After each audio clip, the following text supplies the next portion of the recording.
రథసప్తమిని పురస్కరించుకొని హైదరాబాదులోని హిమయత్ నగర్లో ఉన్న తిరుమల తిరుపతి దేవస్థానము ఉదయం 6 గంటలకు సూర్యప్రభ వాహనం పైన శ్రీదేవి భూదేవి సమేత శ్రీ వెంకటేశ్వర స్వామిని నగర వీధుల్లో ఊరేగించారు. పురవీధుల్లోనే స్వామివారికి నైవేద్యం అందిస్తూ భక్తులు గోవిందుడికి మంగళహారతుల్ని పడుతూ హిమయత్ నగర్ ప్రాంతము గోవింద నామస్మరణతో మారుమోగిపోయింది.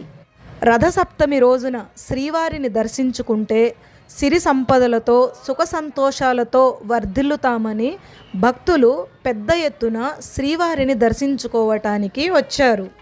స్వామివారి రథానికి ముందు ఇలా నీటిని పోస్తూ సాంస్కృతిక కార్యక్రమాలతో ఊరేగింపు కొనసాగింది. ఇక్కడ సూర్యప్రభ వాహనంపై మాత్రమే స్వామివారిని ఊరేగిస్తారు. ఆ తరువాత స్వామివారికి కళ్యాణాన్ని జరిపిస్తారు. ఓం నమో వెంకటేశాయ.